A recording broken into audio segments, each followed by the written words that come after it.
Hey everybody, it's your friend Adam. I'm here talking to Garrett. I talked to Garrett briefly from a chat on another live stream about objectivism. I've been going round and round, obviously, with my audience and with PSA Sitch on our weekly podcast about objective morality. So I'm super interested in this idea of objective morality from an evolutionary psychology perspective.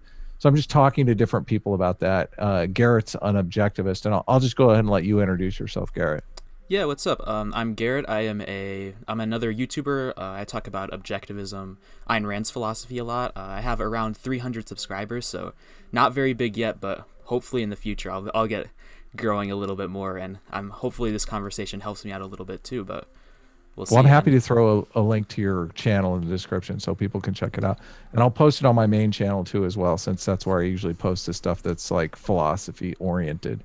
So I'm curious, and one of the contentions that I have with a lot of the people that I'm talking to about objective morality is they're conflating objective and universal. So I'm curious, it, uh, hmm. are objectivists moral realists? Do they believe in objective morality? Yes, but hmm.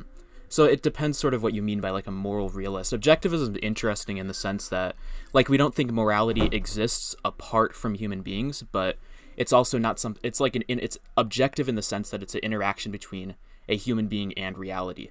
So like values are objective in the sense that they are a requirement for our life. So they don't make sense apart from a valuer.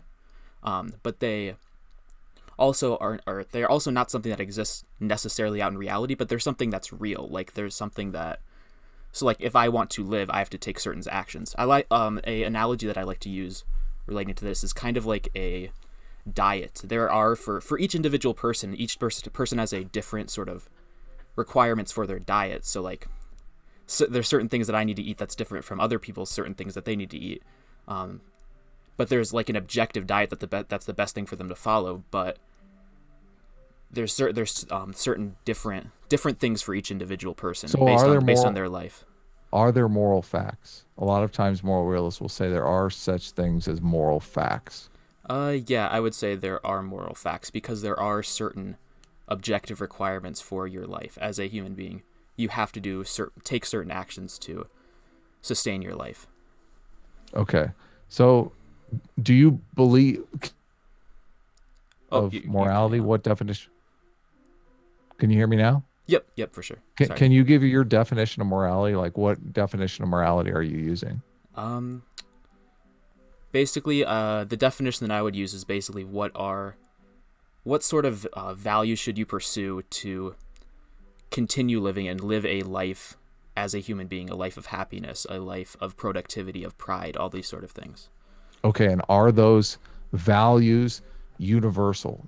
Should every single human being adopt those values? Um, in general, there's certain general requirements that every human being has to have. However, there are differences between individual humans, like a diet, that sort of thing. Right, right. So there's like general principles, like you want to be a productive person, you want to have a central purpose that you're striving towards, you want to take pride in that. But there's different requirements for that. Like some people want to be like an architect, for example. Some people want to be a mathematician, and they're different requirements for different people. And for certain people, those certain things won't make them as fulfilled as other people. But these are still objective. Like I should objectively be like I like mathematics, so I should objectively become a mathematician rather than a painter, based on my requirements for living and the sort of things that I'm interested in. The way that I'm defining morality in a very specific way. So you're kind of giving examples of things that would fall outside of that. I'm defining morality as like interactions between human beings. And like whether or not you like mathematics is not necessarily going to affect how you interact with other human beings. So I'm defining morality as a set of rules that binds individuals into a cooperative group. I have a very Hmm. specific definition for it. So when I was in the chat hazing your moderator in the other debate, I was saying that through this very specific definition, you can gain moral facts. You can discern moral facts through sort of an algorithmic type way. And not many people who are are talking about objective morality are really talking about it this way. They're kind of claims and trying to discern whether or not those claims are good. But in the way that I'm looking at it, you really have to examine it as an entire system.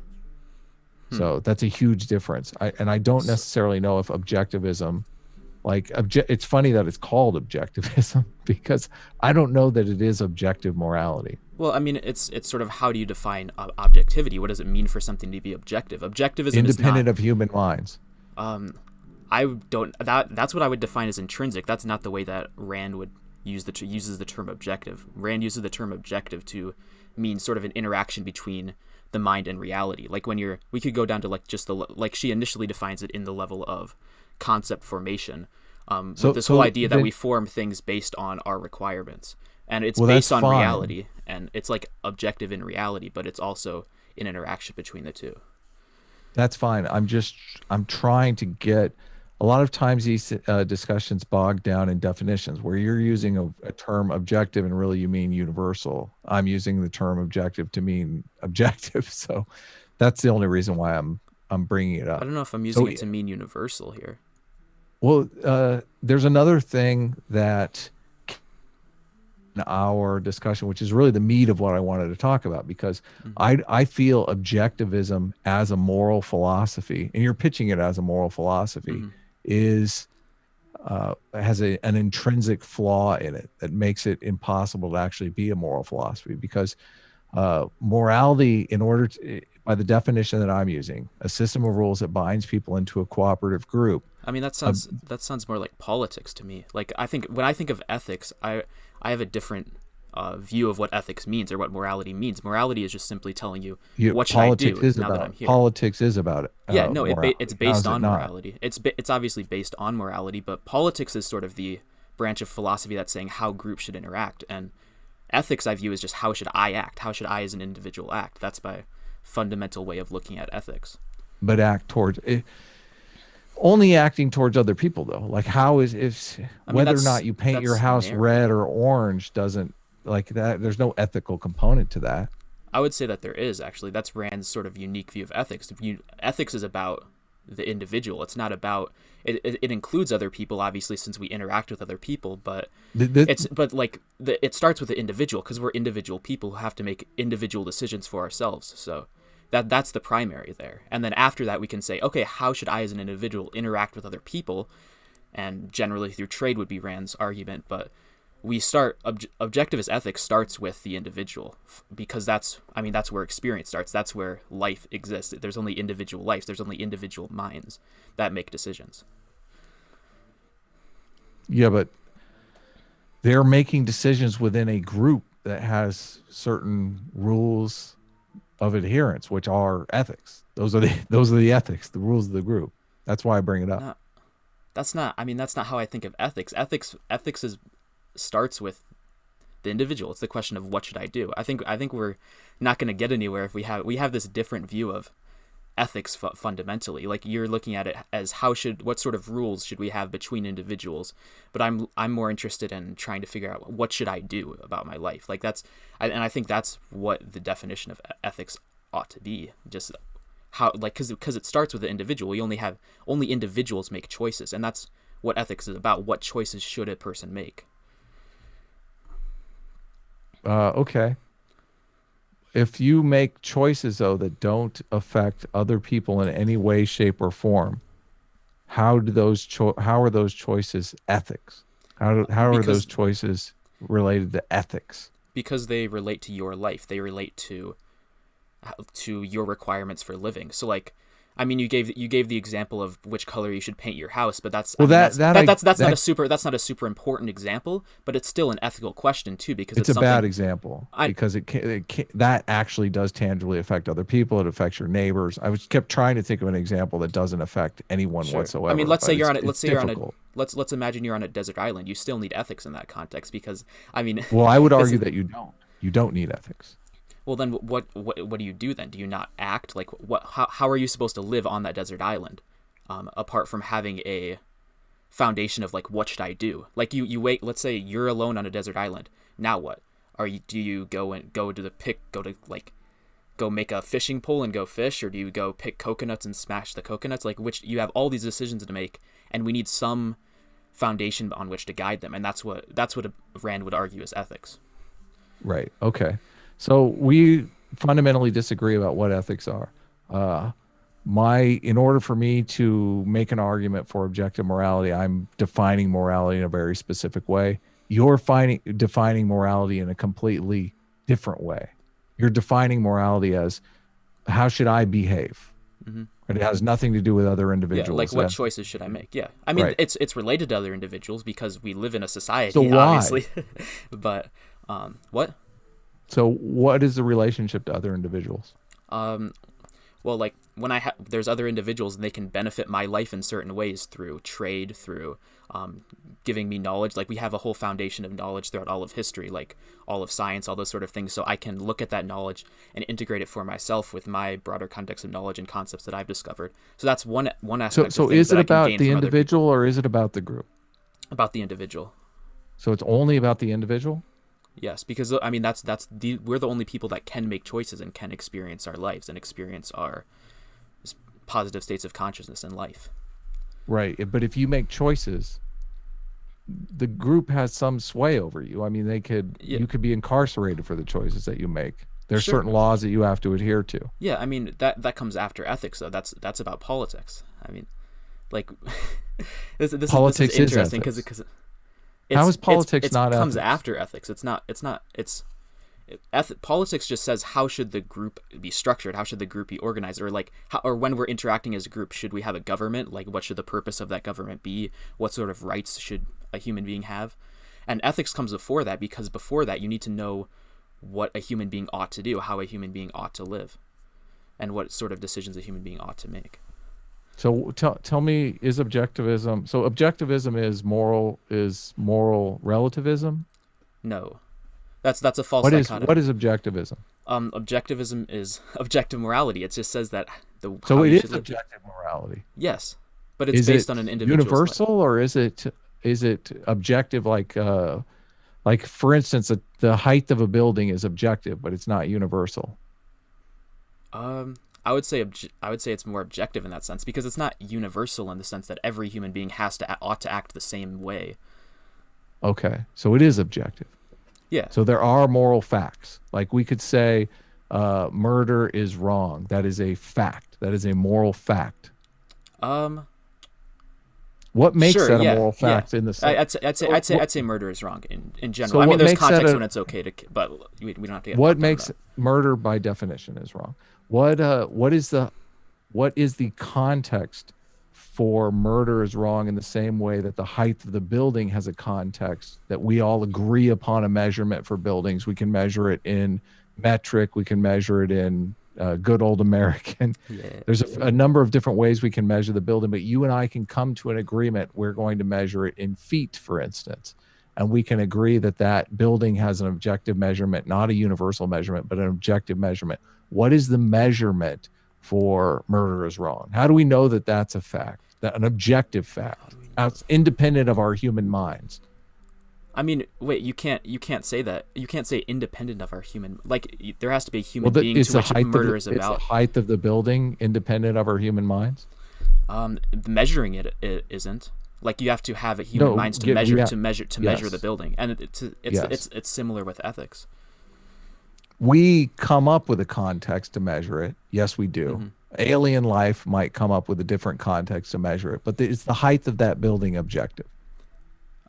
Yes. Let's say it's the Empire State Building. Okay. Yes, that it has Specific it has building. it has a height. Yes. It has a height. That is inherent in objective, reality. however we decide to measure it. Yes. Okay. It's the height of the building is outside of the human mind. The measurement system that we agree upon made us. That's somewhat, there is a subjective component to it, right? We have to come to an agreement on it.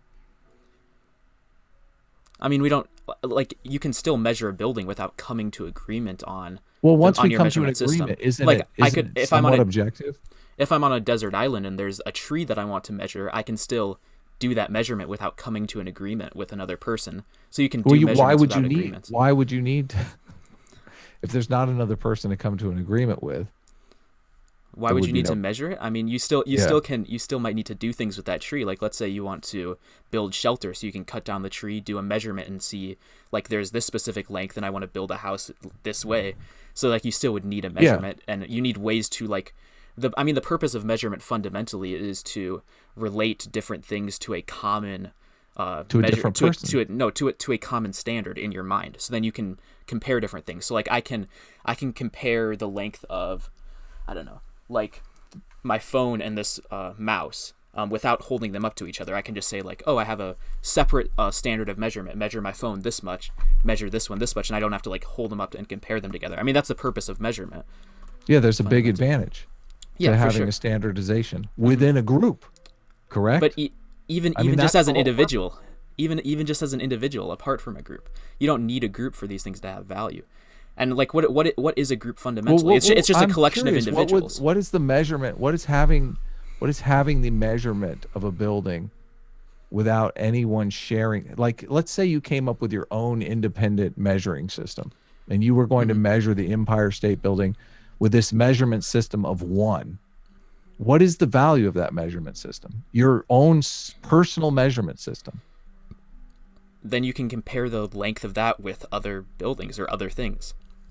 And I mean, that's like a useful thing for you, or I mean, I'm sure. I mean, trying to find out how this would be useful I mean, in the world. It seems like when we come to an agreement on a measurement system, and there's been a lot of controversy over even America adopting the metric system. It seems like when we come to a system, there has a fundamental utility of doing that. There's a reason that we do it.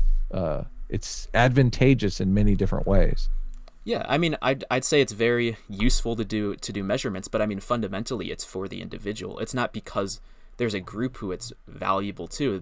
Who is the group? The group is just individuals who Well, have the their group own would be values. It's just the group individuals would that have be their a own values and choices to make. well, the group would be electricians, perhaps. There's all sorts of standards for electricians, like computer scientists. There's all kinds of standards for computer hardware. There's all kinds of standards for measurements for architects. All of these groups can use those standards to collaborate uh, effectively. Yeah, I mean, and it's useful for that. I agree, but there's also Yeah. just a use for an individual as well, just so because Sure, the but whole the purpose, use the for whole the individual is being able to collaborate with other no individuals. the What the is the use what is the use for the individual if it's not collaboration it's with to be other able to individuals? compare two different things that are like without like just putting them right next to each other or like just looking at them perceptually. You can just do all this stuff in your mind. Like, this is the foundation of mathematics. And Do you think mathematics is that is more which is more useful, being able to compare things in your mind as an individual or being able to work collaboratively with other individuals? Which is more valuable? I would Like say if you had to put a be able to price. compare things because that is the Okay, foundation so of that so mathematics. That's the foundation if one of was in all of valued at mathematics. $1,000 and one was valued at $1, you'd say just being able to compare things as an individual is worth $1,000, and being able to compare things with other individuals in a group is worth $1. I mean, this is That's the value exchange you want to make. yeah. I mean, this is really. I'm confused. I'm confused. What do you mean by this? Like the whole the whole. I mean Do exactly do what you I not said. think? Which Do you is not think? more valuable? Which is worth $1,000 and which is worth $1? I mean, You being able it's to compare things as an individual, or you being able to collaborate with other individuals through some standardized unit of measurement. I mean, both are pretty useful. I don't know. I don't know if one is No, that but much yeah, more but- useful than this is a really weird point, and I'm confused Okay, like okay. where you're trying to go with this, because like the whole Well, purpose just of creating the, like why do we create measurements to begin with? Like, it's to start to doing math, to do cooperate with other mathematics, people. and To no, cooperate with other people. to That's do the what entire though? To do purpose what of with those measurements? creating those measurements. To To do be what able with to collaborate with other people. okay, but like what collaborate on what? What specifically? Like to do mathematics with them To build skyscrapers, to yes, build and then it's only spacecraft, to build airplanes, mhm. to build cars, to Yeah, build and it's computer only systems, to build technology, yeah, and to design nations, all kinds of things. yeah, Yeah, and it's only to individual trade. minds who are interacting with these measurements that actually form anything. Like, you collaborate, of course, but individual step in these sort of things is done by an individual mind. Like there's no collective mind that like forms together as one and works on this There is a together. collective mind. No, What are you there's not. talking about? What does that mean? Well, I don't share when thoughts with people anybody. Like I just when I people yeah, when people collaborate, you don't think a movie is an expression of a collaboration? I mean, it takes thousands of people to make movies. Sure, but what you have is like this one actor does her thing, and this other actor does their thing. They're all doing their individual things, and then you can unite that together in the form of a movie. So like the movie analogy is not the best, is not as clear as or not super clear to me, but the I think a better analogy would be sort of like if you're working on a problem with scientists and mathematicians, like you delegate different things to individual people to solve those things with measurements and do those sort of things, and then later you come together and put it all together, and there's individual minds that work on these specific things. Like each individual task is done by an individual mind. There's no collective mind that comes together and does one specific task at the same time. What is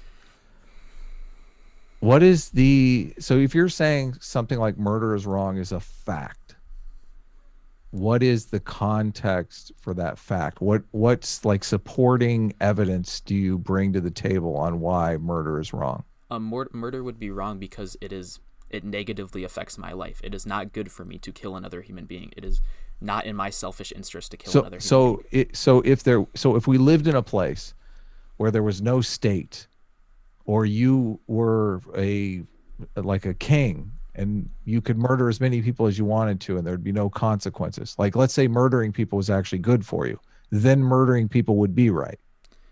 No, it would not be in your best interest to do that, because it's better to have Why? it's better to have those people alive and working productively and trading with you than you to just kill them. What if these people want to kill you? Then it's perfectly fine to kill them if they Okay, want to kill you. So if you were a king In self-defense, suspected, well, let's say it's safer that like you don't have it's you believe that they want to kill you enough that you're killing them would be the most effective way to sleep well at night, let's say, to Yeah, I mean that's feel better. It'd be one less thing that you would have to worry about, let's say. So it would tangibly affect your life. Let's say, you're losing a lot of sleep. There are people that you feel might murder you. Wouldn't killing them, getting them out of the way, and you getting a better night's sleep, wouldn't that be the moral thing to do then by the objectivist standard? No. If you're that paranoid Why? of a person, I mean, like fundamentally, these people are more valuable to you alive, and the correct action to take there, if you can't sleep at night because you're living in this paranoia, would be to correct your own emotional state, because you have, in that sense, you have emotional problems. You're not actually looking at reality. Well, what if they objectively. legitimately are trying to kill you, and If then they are, you're not paranoid? if they legitimately are trying to kill you, then you can kill individual people, because. Okay, but you don't know 100%. It's like you believe that they are, but you don't necessarily know that they are or aren't. I mean, that's a difficult question, and that would come. Yeah. That's not something that Well, I how have about you the just best answer how about for. you just lock them up, and then you don't have to worry about it because they're in prison.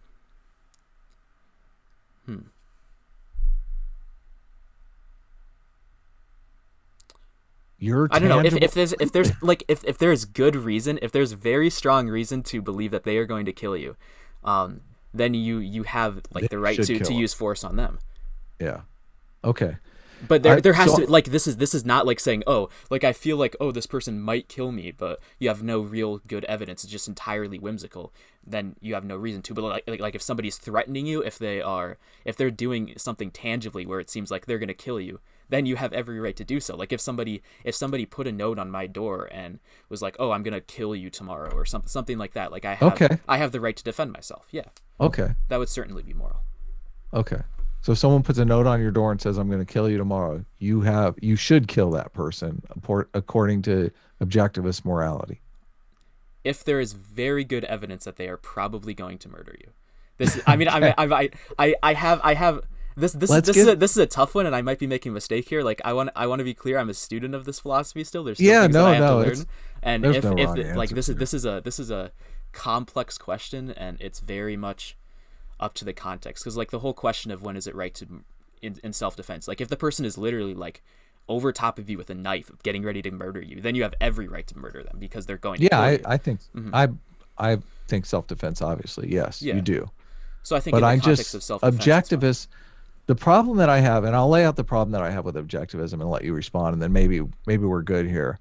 The the problem that I have with objectivism is I believe morality evolved as a mechanism to facilitate cooperation between groups in a very evolutionary way, like to facilitate survival and reproduction. This started at the tribe level with human beings and then kind of ratcheted up to the societal level where bigger and bigger societies are competing against one another. And they're really competing on that set of rules. You want to call it politics. I think it's politics and ethics combined, but it's really this set of rules that binds people into a cooperative community so it can compete for survival and resources against other communities. So a lot of these ethical systems that have evolved to suppress selfishness. We evolved from apes, which are very selfish, much more selfish than human beings. And in order to suppress the normal ape like selfishness that every human being has, we have this like cultural adaptation that is developed with us that we call morality or ethics or whatever you want to call it. Now, objectivism is based on like their highest ethic is selfishness. Hmm. So I don't necessarily know how you can develop an ethic when it seems like most of the ethics in the world are designed to suppress selfishness and elevate selfishness as the highest moral ethic. It doesn't make sense to me. So I'll let you respond. So because we haven't had like selfishness in the past, because we haven't, I mean, I'll try to summarize it because there is a lot there, and I'm not sure if I'm Okay. actually getting it right.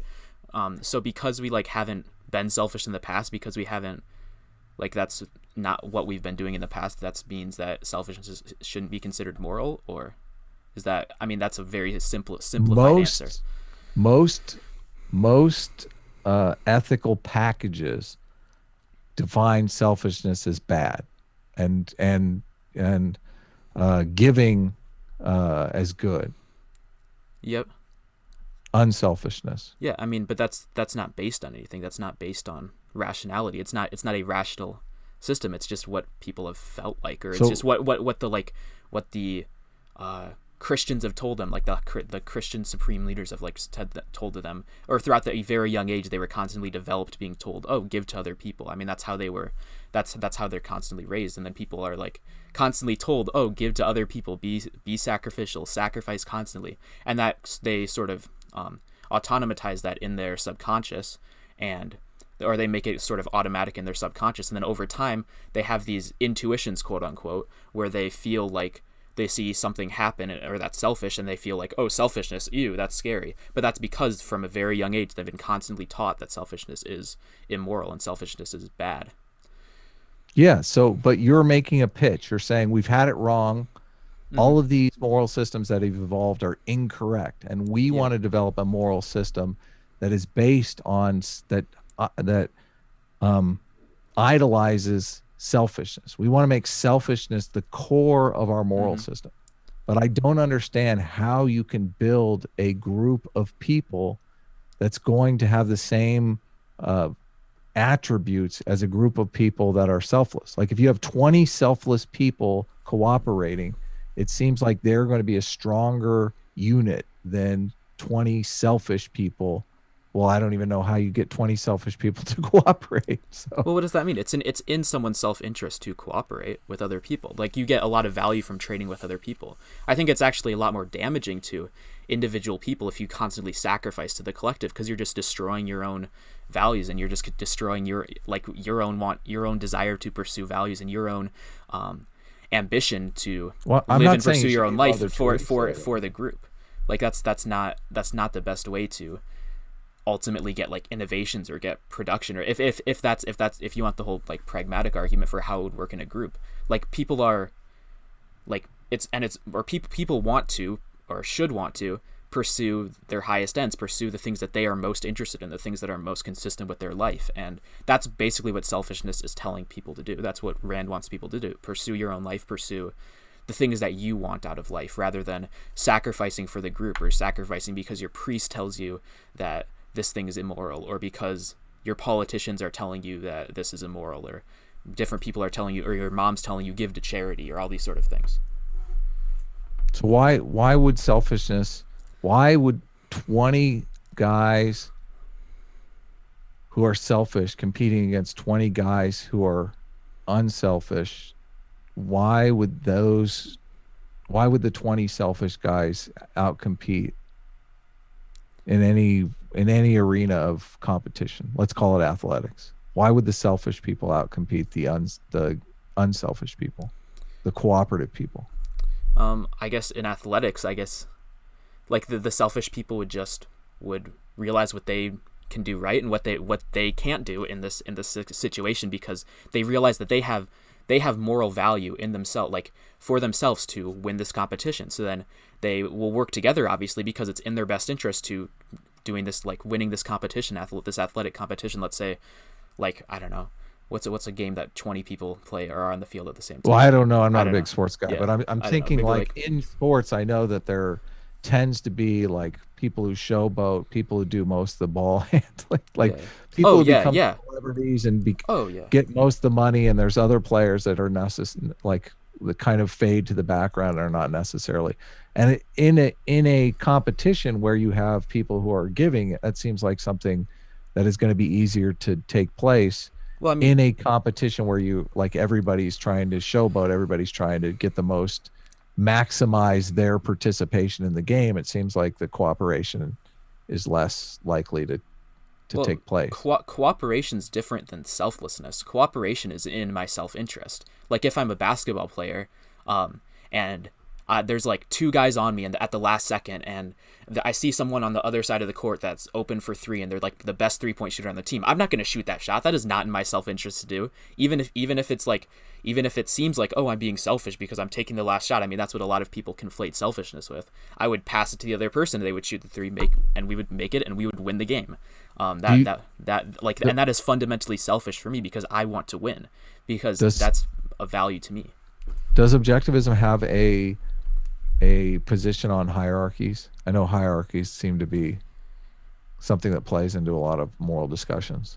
What do you mean by hierarchies? Like certain people being at the top, and like the whole like, Yeah, yeah. yeah, yeah, Class distinction. class things. I mean, I have no problems with class as long as it's something that people get to through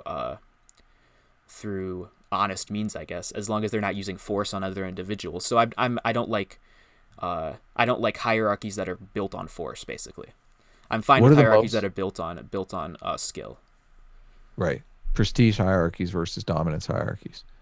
You'd be more for prestige hierarchies where people are looking up to people because they have some sort of skill set that people Sure. admire. Yeah. Yeah. I don't know if there's anything packaged in there that I don't agree with, but yeah, I agree with it as the way that I take those terms to be defined. Yeah, so what is the highest value of objectivism? Isn't it selfishness? I mean, maybe I'm wrong about that. I mean, it would just be the individual's life. So selfishness is like a virtue. Yeah. I like the virtue of selfishness, provocatively titled.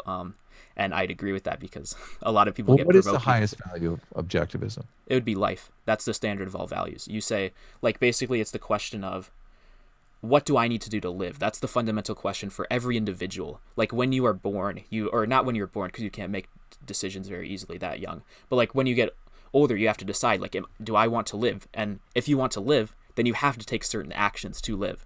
And included in living is like, I mean, every action that you take generally will lead you closer to death or closer to life. Like if you shoot heroin every day, you're gonna get closer to death. You're just gonna be living in this sort of haze that's not actually living.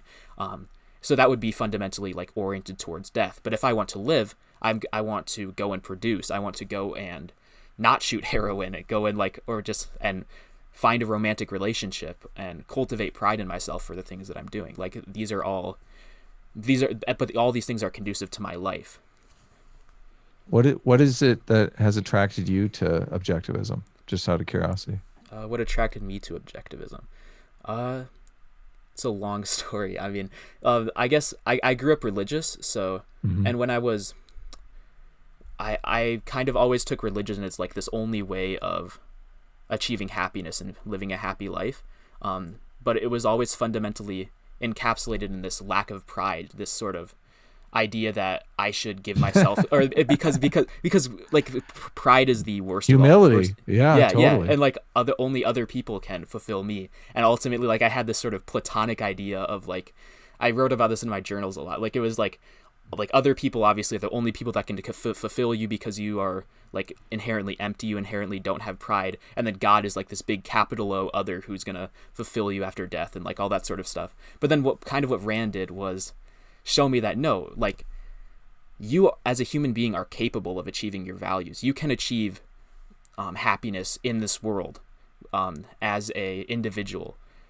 And that, I mean, that's what I got out of reading The Fountainhead so clearly. Like I found it was like all the positive things that I got out of religion, like the idea of like meaning and morality and those sort of things. I realized that objectivism has this, and it has pride, and it has no mysticism. So I get rid of doubt. I get rid of this lack of pride in myself, and like that's what attracted me to objectivism fundamentally. It's this whole idea of pride fundamentally. So it allows you to be proud of yourself, is what Mm-hmm. you're saying. Yep. And in a way that's another thing, because a lot of the ethics packages encourage humility to suppress selfishness. Yeah. So I don't necessarily know. I don't know of any studies. I know that there's studies on like things like forgiveness, I think is important. And there's lots of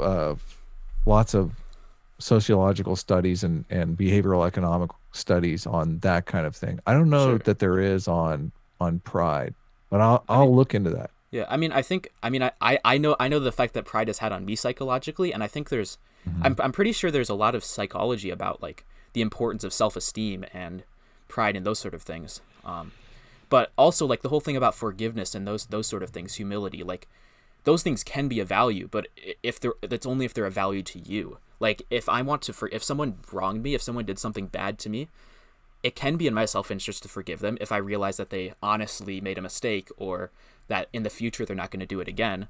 But if they're just going to keep on, if I'm in a friendship with someone and they just keep on doing very destructive things to me, keep on like gaslighting me, or keep I don't know, keep lying to me and those sort of things, like I'm not going to forgive that. I'm going to end that friendship and move on. Like you can't, it's not in your best interest, and it's not smart to be around other people who are bad for you, I guess. Yeah, well, you're saying it right there. I mean, you're talking so much about the individual, but isn't your individual happiness directly related to the other types of people that you're surrounded by? And if you're surrounded by a bunch of selfish people, it doesn't seem like it seems like you would live a better life if you're surrounded by giving people than if you're surrounded by selfish people. And I don't I know would how disagree many with that. objectivists there are in the world. Okay, so you're saying if I'm surrounded by selfish people, like Yes, in let's the just in the say in the everyone in proper my sense of family selfish. is Actually, I should selfish. I should probably unpack the term selfishness here, because I think there's a lot of stuff that's thrown into the idea of selfishness that I wouldn't Mhm. agree with. Like treating someone like shit, treating someone, or just like doing anything to screw other people over at all costs. That's not selfish. It's not selfish to be like a liar, stealer, a cheater, any of those sort of things. It would not be selfish to do any of those actions. It's what is selfish is acting in my best interest, doing what is for my life. And a lot of that involved in that is holy shit. There's the light from my window is really bright right now. Holy shit. Yeah. Sorry. um It's Jesus trying to tell you to turn your life around. yeah, Jesus is telling me don't be selfish anymore. Yeah, But there you go. I'm an atheist, so it's oh yeah. Oh I'm yeah, not here same. to pitch for Jesus though. Oh yeah. Shoot. Now I lost my train of thought. What was I talking about? Oh yeah, selfishness. Selfishness. Yeah. Um uh Unpacking the package deal, Yeah. selfishness being. I mean, So I mean, the thing. it's like, oh yeah, included in selfishness is this whole idea of like the values that you can get from other people, not just material values, but like spiritual values from like friendship and those sort of things. So I can gain a lot of value from friendship with other people, not spiritual in the sense of like religious spiritualism, like spiritual in the sense of just like mental values, like pride or those sort of things. And yeah, so you can gain a lot of spiritual values from other people, and not, it's not just like purely material, where if I can make an extra buck by screwing my friend over, that's in my self-interest. That would be a selfish thing to do. That would not be true. I would disagree with that. So, do you have any questions for me before we wrap up here? Oh, sure. We're done already? Yeah, I think I pretty much understand where you're coming from. I don't agree, but Good. I understand. Oh, yeah. I mean, like, why don't you agree with me? Why don't you agree? Like, what sort of perspective do you have on this? Well, like I said, I think living in a society where people are more giving. I mean, the whole idea behind Christmas is that we once a year meditate on generosity. Yeah, I mean, like, benevolence is not a bad thing. It's not bad to give to other people if they provide spiritual value to you, if they Right. provide actual values to you. If the idea with generosity is that you give to people who don't deserve it. Well, then I would disagree with that. Why should you give? Yeah. But why should you give to people who don't provide any value to you? Like, if somebody constantly lies to you and is dishonest with you, like, Well, why should? I don't think you should give to people who lie to you and are dishonest to you, but I mean, there are people that you would give to that don't necessarily have the ability to repay. That's the whole idea Oh, behind oh, yeah, no, generosity. but Yeah.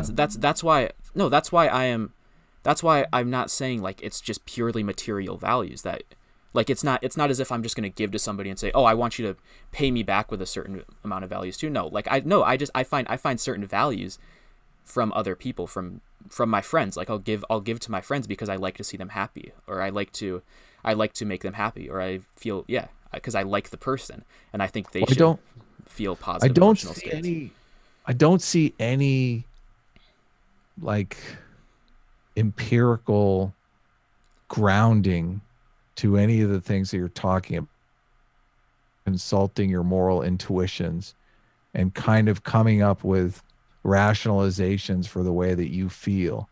It doesn't necessarily seem like it's grounded in any science or any What is that? empirical study. What would that even mean? Like, an empirical study for, like, what sort of empirical study would you want from Well, us? the my in my system, in my view of objective morality, I'm talking about a very empirical system, something that we study. I mean, one of the reasons we keep track of something like GDP is that we're interested in measuring the health of nations because nations are like a list of rules that bind people into cooperative groups. So, I view the purpose of a nation or a political system to be per- keeping force out of people's life so that they can self-actualize in the best way possible, or can make them pursue their life and pursue their happiness in as so free do of a realm as possible. so if the state did that, Mm-hmm. kept force out of people's lives, Yep. and that state ended up producing nothing and their GDP was zero. I mean, that wouldn't happen. What, why? Well, I just look at history. Look at the Industrial Revolution. When people are free, we have all this innovation. Throughout most of history, we have been terrible. We've had, like, the Dark Ages. People have been suppressed. People have not been allowed to use their minds as freely as possible. But then once we free people up, once we allow for people to use their own minds and pursue their own happiness and pursue their own lives, we see all this innovation. We see all these great things. So it's obviously, like, in So the innovation nation's is best important. interest. What? Innovation is important. Sure. I mean, like, it's good for me that, like, that's why I want to protect other people's rights. That's why it's positive for me to let other people be free. Like, it would be, So are you it's more in protecting my interest. people's It's more in are my you protecting people's rights because to get the innovation, or are you protecting people's rights? Like, why are you protecting people's rights? What's the purpose of that? That's why so I'm that I trying to like so that I can ground this in something real. so that I can trade with them, so that I can get the innovations that they make, get the productions that they Right. So make. the innovation is the what you're after. Yeah, for my, like, the things that are selfish for me. That's why we defend individual rights. Yeah. Yeah. Okay. I just it sounds like you agree with me more than not that you just don't like calling you don't like my conceptualization. Like I can't even get you to admit that morality is a set of rules that binds people into cooperative groups. Well, I mean, because But at the it's same not. time, you're That's what saying, politics is. okay, That so we just have a different view of, like, philosophy and what? what ethics and Yeah, politics rules are. so more. You're saying morality is only about individuals, and that fundamentally, Hmm. I mean, it's that's only the about how you primary. It's behave it's as an it's not individual. only about individuals, but the primary focus is the individual life. That's Okay. what we need to focus on primarily. I feel like I'm talking past you right now, because I don't know. Like, Well, it just, I think I mean I understand your perspective, but I don't mhm. see how it doesn't seem that it doesn't seem like you're doing anything more than just grounding your morality in your personal feelings. Like I don't necessarily, you're not pointing to things and saying, I mean, it's not grounding it in my personal feelings though. It's grounding it in what is well, you, objectively giving me the best life possible. okay, okay, personally, Yes, for the individual. That's the primary here. The primary, like we have a different sort of conception of what the most important being in ethics is. Like you seem to be very focused on the group, while I'm more focused on like an individual life and what choices should an individual make for his what own life. important is the group at all remotely important? Like I It's would say it's an important to the individual. It's important to the right, extent that it helps the individual. right. So then it's very important.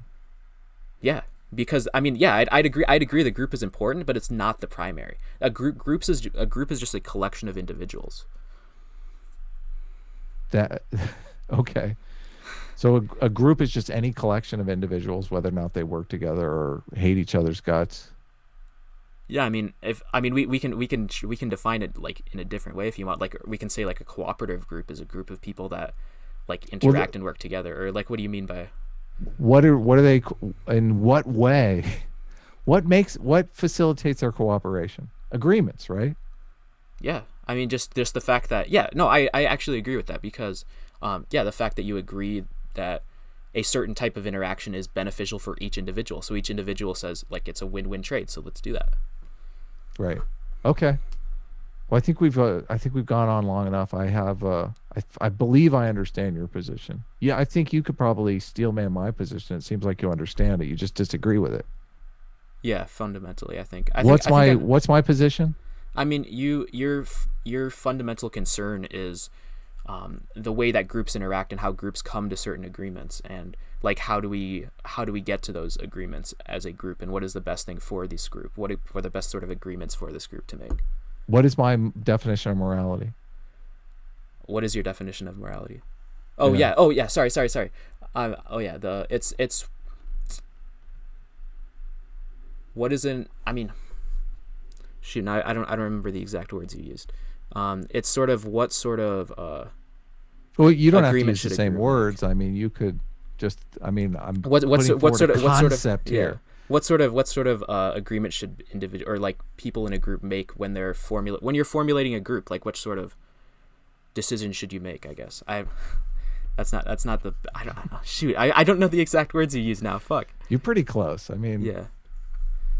maybe you're not. Maybe you're. I pretty much understand your position. Your position is like there is this trade off in any kind of moral statements. Like any action that you proceed with, there's like four different outcomes for. Like an action could be good for you and good for your team. It could Mm. be good for your team and not good for you, which is that's like selflessness, right? If you're doing something that's not good for you but good for your team, that's a selfless act, right? Yep. And I would say So that's not moral. okay, exactly. So the soldier that jumps on the hand grenade and saves his 20 platoon mates is doing an immoral act, is what you're saying. Ooh, that's actually that's an interesting one because oh man, Well, that's basically we're getting into a that's basically what you're saying. And objectivism does not facilitate that ability. And I'm saying that I mean, like 20 if you guys with any guy willing to jump on the grenade for any other guy is going to outcompete 20 guys who are going to run from the grenade and it's going to kill all 20 of them. So, but now let me here's but continue on can the but two. will you Let me no here continue. let me answer that actually. Let me continue. Let me continue real quick here Okay. on the two other points. Okay. There's good for you, good for the group. That's an easy decision to make, right? Good Mhm. for the group, not good for you. That's not so good. Uh, Good for you, not good for the group. That's a decision you can make. And not good for you and not good for the group. That's an easy decision because why would you do Mhm. anything that's not good for you and not good for your group? But where Yeah. we run into trouble is where things are good for you and not good for the group. That's where selfishness needs to be suppressed in order to make society possible. Most people will do what's good for them and not good for the group. It's why we run into all these problems in politics and in ethics. And if your moral system doesn't have a way to grapple with those settings of society, then what are we talking about here? You don't really have a moral system. And your moral system is not even willing to acknowledge that there are these four states. You're basically saying really all that matters is the individual. There's no Yeah. situation where the individual's well-being comes at the cost of the group. You're saying that situation doesn't exist, much less Mm-hmm. do I have an explanation for how to proceed in those situations. Well, So I mean, I'll let you go ahead and yeah. respond. I would say that there's no conflicts of interest among rational men. I mean, that's an argument that Rand makes Okay, so in you're her. just saying that it doesn't exist. Yeah, Okay, I I mean, got you. like there can be like group whims that aren't fulfilled. Like if a bunch of people feel a certain way that they feel that this would be in their best interest, then and they want to sacrifice an individual for that's generally not in the best interest. Actually, I would argue. Now to the soldier and the hand grenade one, that's a really difficult one because the whole idea of you as a soldier, imagine being in that situation. Would you be willing to live afterwards knowing that the blood of 20 other people that you lived with, like that blood is on your hands for not doing that, for not jumping You're on that just grenade? regardless of the outcome, I mean, there's plenty of ways that we can rationalize it. I'm asking you if your moral system, like you've already stated that your moral system would make that immoral. Like now you're trying to make it moral because your No, because I moral don't. intuitions seem to realize that No, no, no, selfishness no, is no. bad. No, I don't. No, no, no, no. I don't know if that's actually not in your self interest. That's what I would say. So you're saying it's in your self-interest to be the guy that jumps on the grenade. Yes. In That seems, how is that not just I mean, rationalizing? no, that's what I explained. Like it's if like there's some things that you would rather die for than to live without.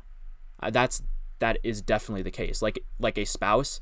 Imagine being like imagine that you have a loved one, someone that you love so much, and then they're gonna die, and you Yeah, can that's prevent what that, and you can selflessness prevent that. is. No, but I would say that's fundamentally not selfless. That's in your self-interest. Because imagine if you're that person, you let that value slip away from you. You are not willing to put your life on the line to do that, and you could not live. It You is could not not. live like that afterward. You can. There is no way. No rational man could live like You that afterward. cannot sit here and claim to be one of the most rational people on the earth and tell me that it is rationally in your self-interest to be the guy that jumps on the grenade. Like that how is that rational? That is the most irrational thing I've ever heard. Yes, It's because in no, my because self-interest. It's in my self-interest to be the guy that jumps on the grenade. yeah, because Come because of, on. no, because of the fact that you have to defend the values that you want to hold. Like you ought to defend the values that you ought to hold. So You you're ought to saying if it's in everyone's self-interest to jump on the grenade, why don't they all jump on the grenade? Is that what you're saying, that they should all jump on the grenade? I guess maybe that happens, but I don't know. It like I don't know the right answer to that situation, and that's a really yeah, really fucking difficult situation. But like here's it's a the thing: moral if question. like if I'm an individual and I don't jump on it, I'm gonna die anyways. And like would I rather die and save the lives of all these people that I'm friends with, or would I rather just die with all the rest of them? Yeah, it's a tough one. Yeah, no, But it's I mean, it's there and there are that's fun. That's not what ethics is about either. Ethics is about my life. I'm never gonna be in the I'm never gonna be in the situation where I have to not what decide. ethics are I'm never like I'm not. I don't think ethics is about these lifeboat scenarios. I'm living my life. I don't think I'm ever gonna have to be in that situation where I have to decide whether or not to jump on a grenade, or if I'm gonna have to decide whether or not to sacrifice my life for my values. But I mean, there are people who are in like modern society is possible because there are people in that situation every single day. They're like police officers, there's like firefighters, there's like soldiers. There are people in that situation every single day that make like, our lives where we don't Sure. have to make those I decisions mean, possible. Like there. I don't. without, There. if they all become objectivists, the military no longer exists. No, because as a you know that principle like where I'd rather, oh shit, I'm so bad at quotes, but there's that principle of like um I would rather die free than live in chains, or whatever the quote is. I think, do you know what the one I'm talking about? Yeah. Yeah, like that's fundamentally selfish. I would rather die defending freedom than live as a slave for the rest of my life. And it's the same principle with all those other general like concepts of values. Like if I want like It's the same thing with like if your spouse is about to get run over by a bus or some shit. Like you're gonna jump out, push her out of the way, get run over, and you could die. But it's better to Well, I don't die know. If you're an saving your. objectivist and you're losing interest in her, you might just let the bus. Oh my god.